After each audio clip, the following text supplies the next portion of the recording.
Hi, my name is Joan Finley, and I'm a child care provider from Apple Valley, Minnesota. I'm Susan Johnson. I'm a child care provider from Edina, Minnesota. I'm Donna Shannon, and I'm a child care provider in Burnsville, Minnesota, and the PCA. Hi, my name is Jennifer Parrish. I'm a small business woman from Rochester. I built my business from the ground up as a child care provider, taking care of and educating children in my home while parents go every day to make a living.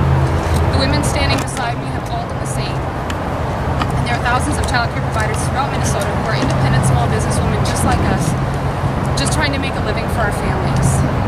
We're here today because we've been used. We've been used by the man who sits behind us in this office, Governor Mark Dayton. Governor Dayton has used us, our businesses, and our livelihoods to pay back AFSCME, the union that stands to rake in millions of dollars taken out of the pockets of women like us who are forced into their union. A union we want absolutely, positively no part of. Less than 1 month after Mark Dayton took office, we received a notice from AFSCME that the governor had made a campaign promise to them.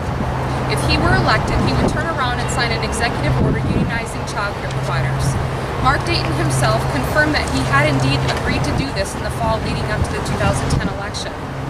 After getting AFSCME's endorsement and millions of dollars in campaign contributions to his own campaign, the DFL party, and his attack ad front group, the Alliance for a Better Minnesota, Dayton is making good on that promise, doing whatever it takes to force child care providers like us into a union. Those of you in the press are well aware of the great lengths that Mark Dayton has gone to try and force unionization on us, even though the overwhelming majority of us are opposed. The question is why? Mark Dayton won't tell you why, so I will. Because AFSCME is saying that it's payback time, and Dayton is delivering. We've heard a lot in recent years about the so-called war on women being waged by certain politicians. Well, I can tell you for a fact that there is an actual war on women and our livelihoods being waged here in Minnesota, and it's being waged by Mark Dayton and thousands of small business women like us throughout our state who are independent home child care providers are the victims. Let me share with you how Mark Dayton has personally treated us child care providers and women throughout this whole ordeal. First, he agreed to unionize arguably the largest group of businesses owned by women throughout the state without even approaching us about it. Think about that for a second. Trading the rights of over 10,000 small business women without their consent or knowledge in exchange for a political endorsement and campaign contributions. When child care providers learned of this campaign promise, hundreds if not thousands of child care providers across Minnesota began emailing, calling, and writing letters to Governor Dayton. His staff admitted that they were receiving more communication about this issue than the hotly contested Vikings Stadium, yet I have not found a single provider in this state who ever received a reply before the executive order was written. A couple of days before the executive order, he reluctantly agreed to meet with only a few of us, and it took nearly 9 months of relentless requests, petitions, and public pressure before he would agree. From the meeting's get-go, it was clear that he was merely checking something off of his list. He wasn't seeking our input or interested in hearing about the hardship forced unionization would cause us or the families that we serve. He'd already made up his mind. This executive order was a done deal, and it sounded as though he had already written it. Although we were very cordial and respectful through this meeting, there came a point where he literally cut me off mid-sentence, slammed his notebook shut, and said, "We're done here," and got up, as if a timer went off. He was done with us. Since then, he has continually mischaracterized our profession and treated us as though we were helpless, incompetent women who are incapable of running a successful business on our own. When addressing child care providers who simply want to retain our First Amendment rights, he refers to us as right-wing extremists, although many of these providers were Democrats who voted for him. The low point was him belittling us in the press, accusing us of throwing little fits when we went to court to challenge his actions. This was embarrassing and offensive. I'm confident that he'd never say this if he were speaking about a group of male business owners.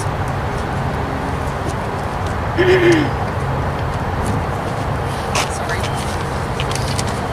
Shouldn't the leader of our state celebrate women who have started their own businesses from scratch, instead of belittling them and using them as collateral to pay back his campaign contributors? I've sat across the table from both Mark Dayton and Jeff Johnson to discuss this issue, which is jeopardizing the business that I sacrificed for and worked so hard to build. And the contrast between the two could not be more striking. While Dayton told us that he was going to while Dayton told us what he was going to do to us and our small businesses, Jeff Johnson asks us what we need. And he listens and he asks questions. He genuinely wants to hear from us before he develops a position or creates a policy related to our profession. Jeff understands that we know what's best for our businesses and the children we care for, whereas Mark Dayton thinks that he knows what's best for us. While Dayton is belittling small business women, Jeff is celebrating our success. Even though we aren't political people by nature, most of us weren't involved in politics at all prior to this, child care providers like us are going to do all that we can in the next 8 weeks to ensure that the man sitting in this office behind us is replaced with the man standing beside us, Jeff Johnson.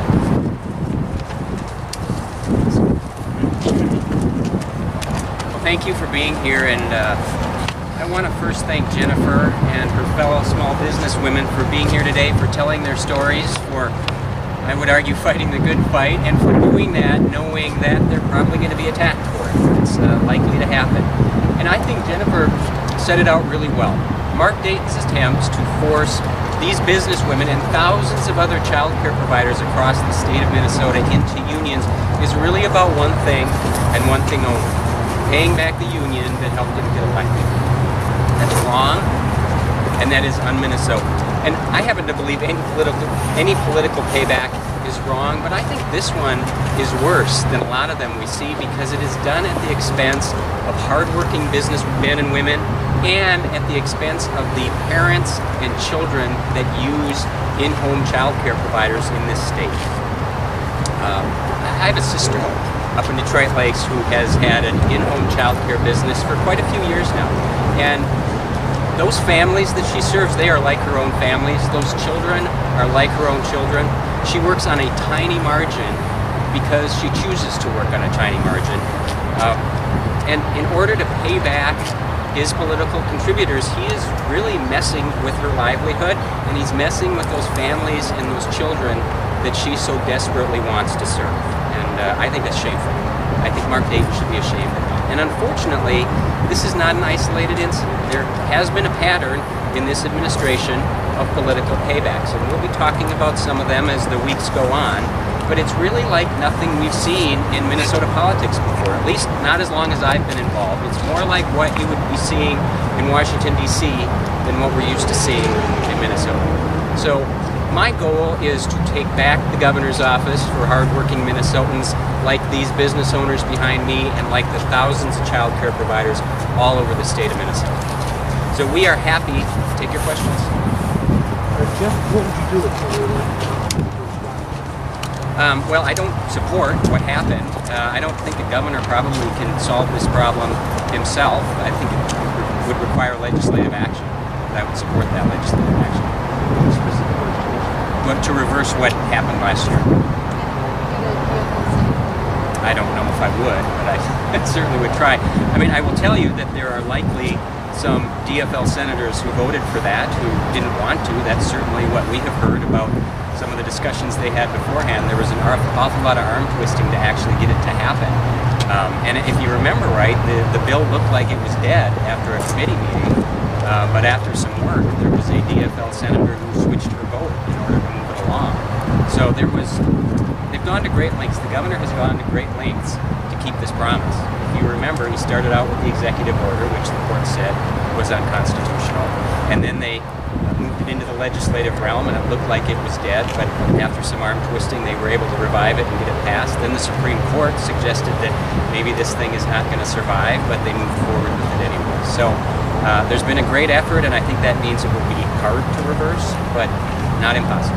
Your campaign and other organizations have made this accusation of political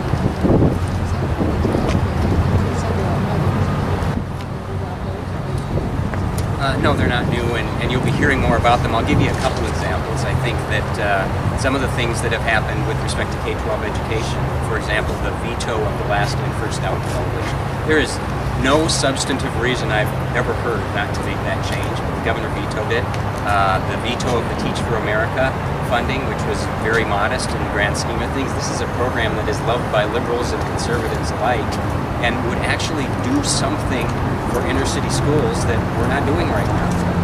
That was vetoed as well. I think you could probably look up at Polymet and see that some of what's happening there might be a bit of a payback to some of the environmentalist groups that have funded his campaign to a large extent. So I think we see a pattern here. I think it's wrong, and it's not what we see from me as well.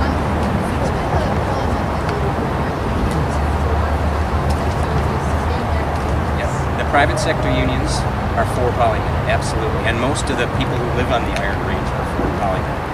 But I would argue right now within the DFL party, the environmental interests have more power than private sector unions. And so I have said to people that if the governor is re-elected, Polymet is not going to be open. If he wanted it open, he'd be telling people now. Commissioner, will you talk a little bit about unions and private unions and public unions? Do you support unionization efforts privately, publicly? Do you support unions? I don't consider myself anti-union. I actually grew up in a union household. Both my parents were union members, and I've actually represented a union as a lawyer in the past.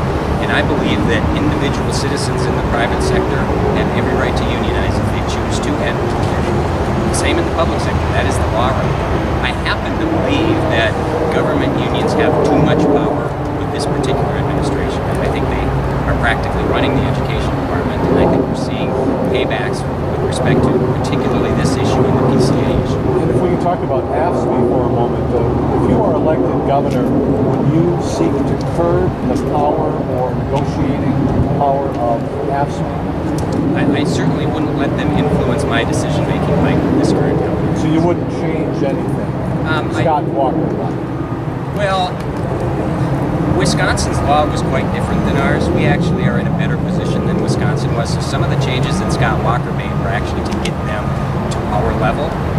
So I don't know if there are any specific changes that I would look to, but I can tell you they won't have the influence over me that they have over this government. If I could ask one more question, Jennifer mentioned something, and I'd like to ask her something too. But first, you, Commissioner. Jennifer linked the governor's efforts.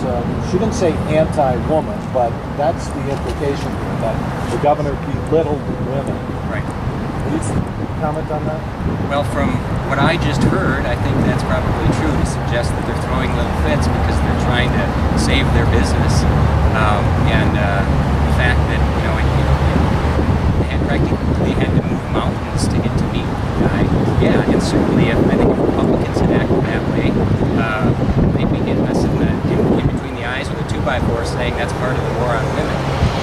So yeah, it does appear to me that he was rather disrespectful. Jennifer, you comment a little bit more on that. You didn't say anti-woman, but that was the implication. Absolutely. This governor has, I don't know that I can mention a time in the last, 3.5 years since I've been trying to deal with him that he's treated us with an ounce of respect. And,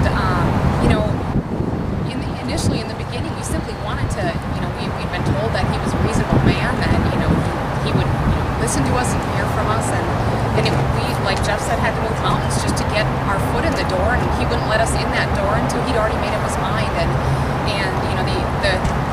the executive order is one part of this, but the constant mischaracterization of child care providers has been probably some of the most offensive things that we've seen ever as a profession. Just the, referring to us as, low-paid workers, and, he refuses to recognize that we're small business women, and just because we're women does not make the fact that we had to, start our businesses from scratch and build them and sacrifice any different than a man would have. So I feel like we deserve the same respect that any male business owner, would get, and I think that we've not gotten it at all. Yep. The word payback suggests something that would not happen. Are you saying that this governor's philosophy is being passed to further some sort of unionization of Yeah, I don't know, but from what I just heard, he actually made a promise to them that for this endorsement and for an awful lot of money, by the way, that they contributed, he was going to make sure that happens, and he admitted that to Jennifer himself. I have not. I certainly set out where I stand, and people know what my position is on a lot of different issues. But I'll make this promise to you that I'm not going to make any promises to do something in exchange for money or endorsement. Just one more on that. Are you saying that he made a promise to AFSCME before the election that if he is elected with your support, with the endorsement, he would do this? Yes. That is what both AFSCME and SEIU individually came and told us. They were quite confident this was a done deal to them.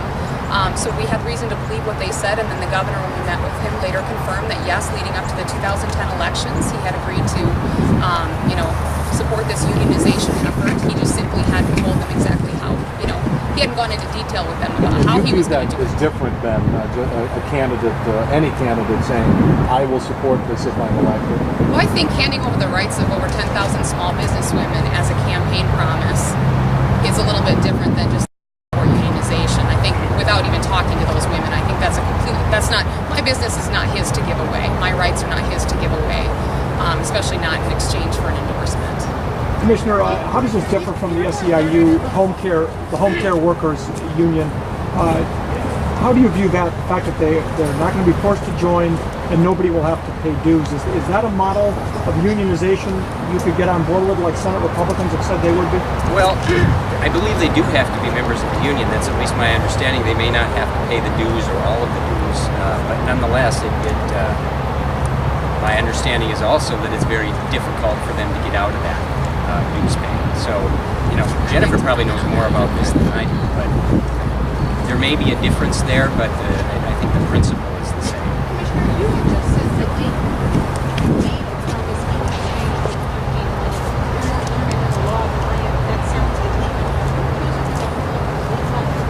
No, what I'm accusing him of is what I just heard from Jennifer, that she was told that in exchange for supporting this, they would get their endorsement. And we saw literally millions of dollars go into this campaign dollars. They got the AFSCME endorsement in 2009 before this was a major issue. You're saying that in 2009, before November, December, he made this promise, or is it something that he said? It's got an issue. So you think that he made this promise before he was the only guy that I don't know when he made the promise.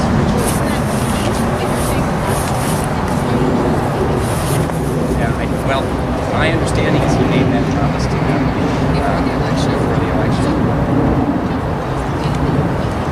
He didn't give us a date. He just said that it was in leading up to the fall, or leading up to the 2010 elections. I think that played a huge part in his endorsement. Otherwise, it's a question of whether there's a quid pro quo. If there is, that's a legal problem. Right, If but it's not, who investigates that? It's and without it in writing, how do you prove something like that?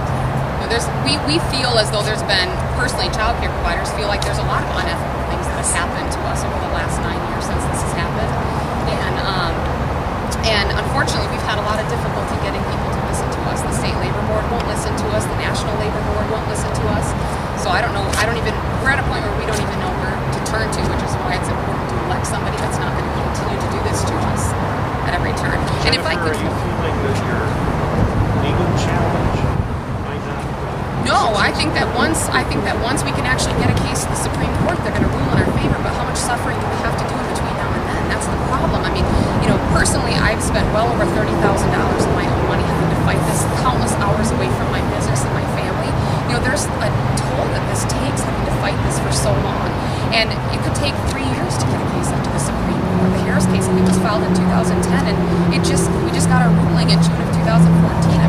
It can take a long time for that to happen, and there's a lot of suffering, a lot of money that can be lost, and time, that we can't get back in the meantime. So having somebody in the governor's office, and hopefully a legislature as well, that at least can start listening to us and stop this constant push, will at least help end some of our suffering.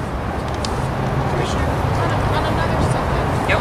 there's been a lot of conversation about your connections to the Twitter. Is there anything you want to clarify? No, it's the same thing that I've said for months now, which is that I have sought support of every faction of the Republican Party, whether they're Tea Partiers or Libertarians or moderates or social conservatives, and I don't start with every part of the party. I can't win.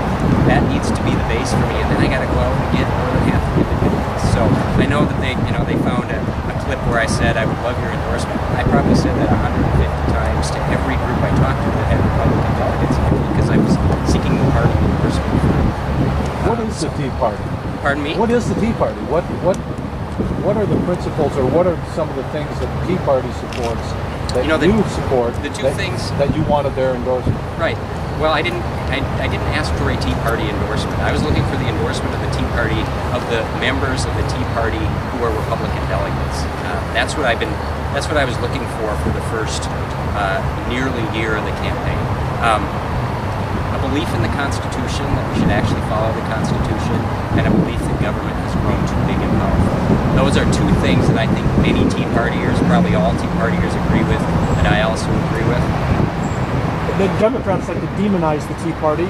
Do you have any idea why that is when they have groups on their side that are the same extreme to the other side? I think that they have poll tested the words Tea Party, and it probably didn't poll very well. So regardless of whether it's true or not, you're going to continue to hear Tea Party Republican Jeff Johnson throughout the rest of the Is campaign. that inaccurate? Are you proud of the Tea Party supporting? I'm proud of those in the Tea Party who support me, absolutely, but I'm also proud of Tom Horner, who's a moderate and maybe an independent who supports me, and I'm proud of those who were Ron Paul supporters who support me, and Democrats who support me. So yes, I welcome anybody's support, but I find it a little frustrating where we've been trying to talk about issues like jobs and about K-12 education and K-12 reform, and the only message we're hearing over and over and over again is, well, Jeff's a Tea Party Republican, because they poll tested that and they think that it'll have an effect. And I suspect we'll hear 7 more weeks. It's going very well, night and day between pre-primary and post-primary. We will, I am raising a lot more than what we were raising before, and I still need to raise a lot more before election. Yeah, I don't know where we'll be, but we're on track now to raise what we feel we need to be competitive on television. Commissioner, some candidates take a pause on September 11th. Do you have any reservation for having an event like this today, or is it just one of those issues? I don't think it's so appropriate, and certainly I think everybody will take a pause to come out with a as I have, and we will. There are a lot of important issues in this race, and so we're not just going to take the day off. And I saw the attack ads this morning. They're not taking the day off either, so I might want to ask KBM as well. Should those ads be taken down today? No, I don't think so. I think that we should all pay remembrance, but I think we need to move forward. Any other? I just want to follow up on what you had said earlier about them not being forced to join or pay dues. The Supreme Court case, Harris versus Quinn, only dealt with the compulsory fees, the fair share fees. Anybody who signed an authorization card agreed to voluntarily pay dues. Most of them don't realize that, and most of them didn't vote for the SEIU in that PCA election. They don't even realize that they are now locked into a contract to pay dues with SEIU. And AFSCME, likewise, with the child care providers, had authorization cards years ago that they claimed to have collected, I believe, over 4,000 of. And the ones that we saw also authorized the voluntary deduction of dues from the subsidy check. So there are potentially thousands of child care providers who are opposed to this, who have, unbeknownst to them, volunteered to pay dues. Well, what about the people who didn't sign a card? If you did not sign a card, and don't ever sign a card, you will not be forced to pay dues, but you will be forcibly unionized still. You may not be a member, but you are exclusively represented by a union that you don't want. This union's negotiating a contract on your behalf that you're subject to, even though you don't want anything to do with them. So, there's a big impact that contract could have, even bigger than the compulsory fees on it. And you think a lot of the child care workers don't know this? I know that a lot of them don't know this. These cards were collected years ago. Unfortunately, there's no expiration date on them. There's an expiration date for the purpose of requesting an election from BMS, but the authorization to deduct dues and become a member, there's no expiration on those cards. So yeah, I know that they won't find out until, unfortunately, many of them, until they do start coming out of their checks, and that's a little bit too late. And they make it very difficult to revoke, as Jeff was saying. They make it very difficult to revoke. Oftentimes there's an opt-out window that they don't tell you about. If you don't opt out during that time, you're stuck for a whole other year paying dues. They've got a lot of ways to lock people into paying dues, and there's a lot of things within a contract that they can negotiate to bring in millions as well, like mandatory training that you must take through the union, grant money that goes to the union first, possible health insurance that goes through the union. So there's a lot of ways that the union can get money above and beyond the compulsory fees. Okay, thanks. Thank you. Thank you.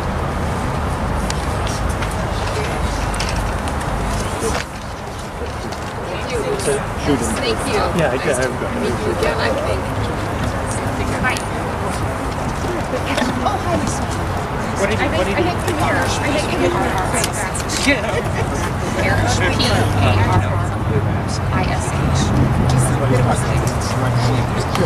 And so I'm a child care provider, so I also speak to providers.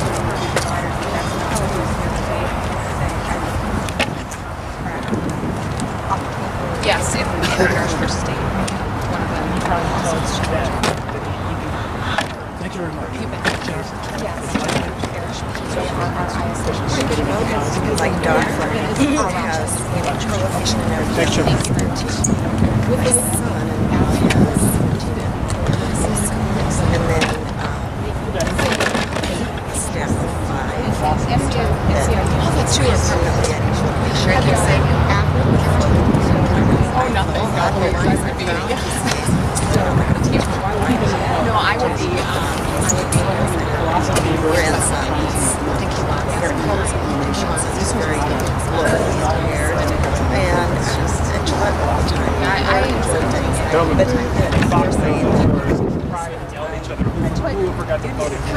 saying I would absolutely sign. I think it's a right to know bill.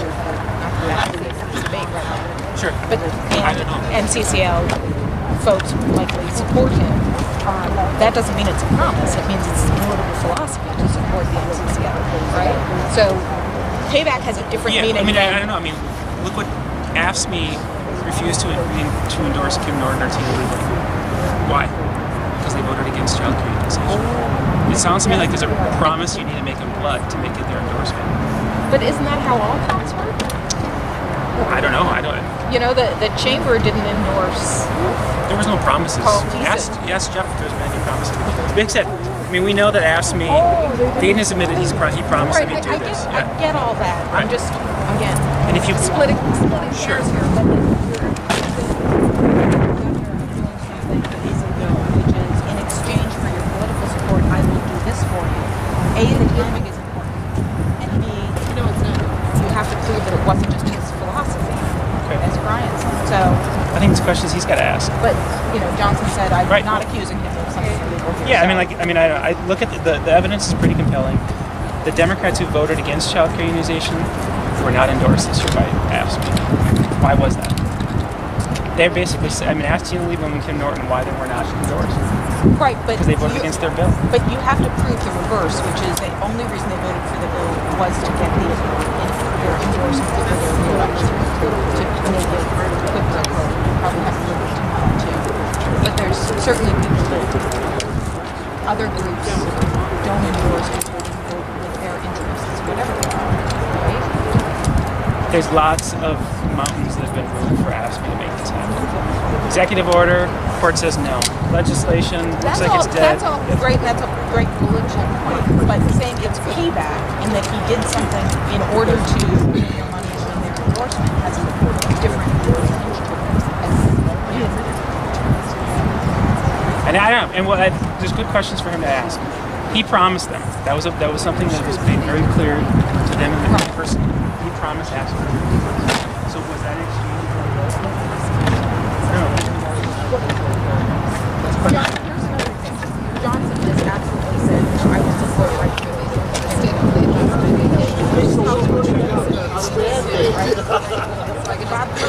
That's what we should do. Well, it's a promise, but I mean, if the verbiage is, I promise to do this rather than I absolutely will do this because I agree with your philosophy, there's a difference, isn't there? Yeah. And, you know, there's video of him wearing an AFSCME t-shirt saying Why are you filming? I don't want to be filmed. I don't want to be part of I the story. Yeah, no. By all means, let's talk. Who are you with? DFT. Oh, okay. I know that was questionable. So